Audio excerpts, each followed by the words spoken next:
Hey guys, subscribe for daily content, and if you're shopping for gear, make sure you check out the description for the newest items at some of the very best online retailers. There's also links for some of the items that I personally recommend. Thanks! What's going on YouTube? Metal Complex here, and today I've got another short little unboxing video to share with you guys. 3 new knives from Tenable. I gotta be honest, I've been really happy with a lot of the stuff that Tenable has released, and the reason is because their prices seem to be insanely low. I mean, super duper, that's not something I usually say, super duper low, especially, considering some of their competition is pretty fierce. Being able to produce quality knives and actually care about things like the design and the heat treat and the materials and all of that, right? There's a lot of crap in this territory, and Tenable is one of the companies that's able to produce really good stuff at this price range. This is, of course, the budget sort of sub-brand of Concept, which, their company does really great as well. It's all the same company. They do a great job, too. So it's no surprise, really. But anyways, they've sent me 3 new models. I don't know what they are. We're going to open them up. Just an unboxing and first impressions today, not a review. Everything here will be linked down in the description so that you guys can pick them up if you want to. Thanks so much to Tenable/Concept for sending these in. Thanks to my patrons for supporting me. I'm going to open... This box seems to be the head. I'm just going to go down the line here.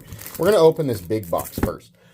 Excuse me, I'm not sure why this box is so much bigger than the other ones. What do we have here? First up, the PAR. Black Wash 14C20N Tiffany Blue G10.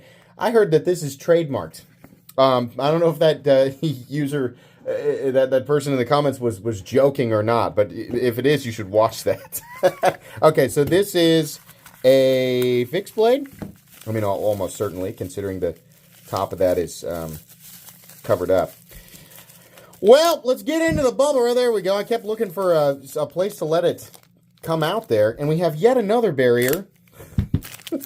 Here we go. Okay. 14C20N, honestly, a pretty awesome little EDC fixed blade. I do like this bright color of blue. That's kind of a difficult color to lose in the natural world, right? So this is neat. I just this morning read, does MC ever cover fixed blades? Does he ever EDC fixed blades? And the answer to that question is, most of the time, no. If I do, it's usually when I'm reviewing something, and the only time that I will actually make an effort to do it is if it's small and I can fit it in my pocket. I really love fixed blades that have pocket clips attached to the sheath. As far as other fixed blade guys go, I have the TRM in my pocket today. As far as other fixed blade guys go, this is not typically how people like to carry it.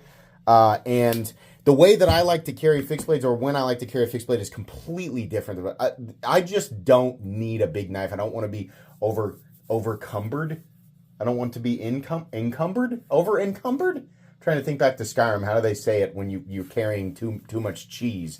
But, yeah, I just don't want to have this much extra stuff in my pocket, and I don't have a specific need for a fixed blade. I just don't do that much like fixed blade stuff, and I prefer folding knives. I'm always getting them out and fidgeting with them.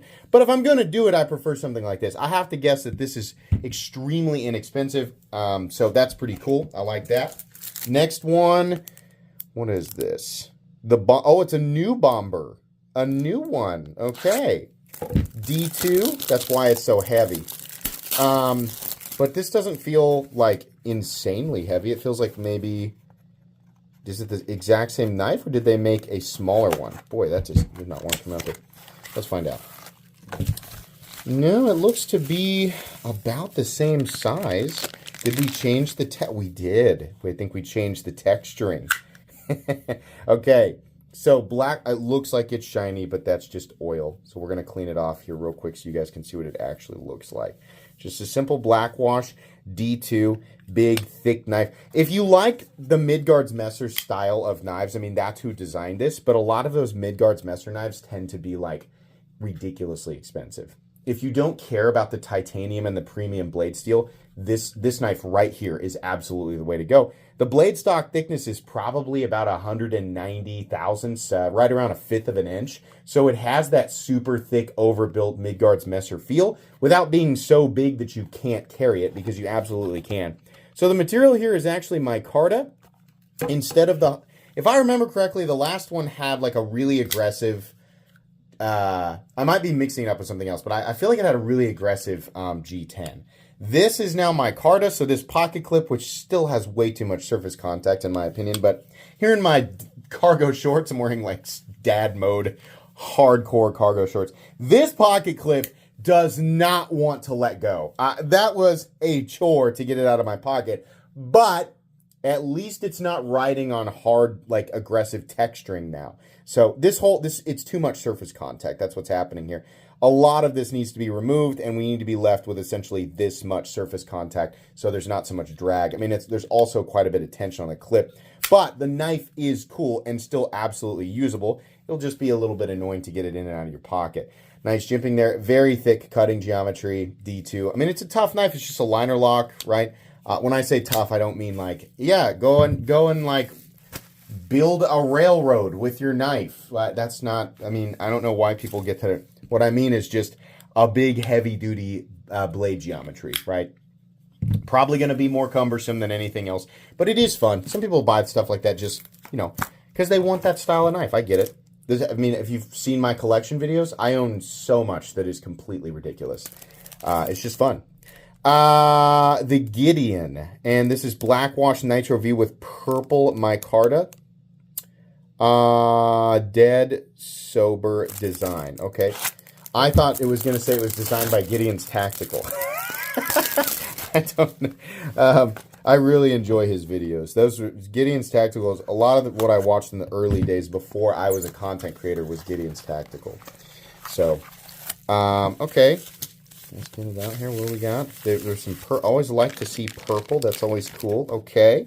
Yeah. Full-size knife. Again, black washed. We have this kind of a light purple micarta. And we have a big backspacer that is also, what could be G? It's probably also micarta. Big spoon clip. That's much better than the one on the bomber. And then, okay, kind of a wonky looking recurve there. I don't know. Tell me what you think of that blade shape. It's a recurve, and then it's got a bit of a clip point. I think the issue for me is that this line on the flat is trying to accommodate for this big opening hole, which does make the blade accessible. The problem is that the scenic route that it has to take leads it to Goofy Town. It's a little bit, kind of like, it looks like somebody who finally got to the front of the line at McDonald's and didn't actually take the time to consider what they wanted to order. That's the scene with Patrick and Squidward during the episode where it's like the training program. Oh. That's kind of what it makes me think of. Nothing against the designer. That's just like how that worked. I get what you did. I understand why you did it, right? It's all about trying to accommodate and create space for this, so I get it, right? It's just kind of funny. It just creates an odd look. I feel like a lot of people are going to look at that and go, I have no idea what you're talking about. But that's kind of what it makes me think of. Now, that aside, because aesthetics are completely and totally subjective. Oh, it has no, I thought it was a crown spine there. There's front jimping on the back spacer. I don't know that I've ever experienced that before. It's odd to me that it would end here and not continue, but ergonomically, this is good. You have one locked-in spot, but that one locked-in spot is pretty comfortable with plenty of access to the lock bar. So, some interesting designs here, right? The fixed blade is probably the most practical of the three. I mean, actually, that's not fair to say. I mean, this knife is very practical as a folding knife. It's just got an awkward aesthetic.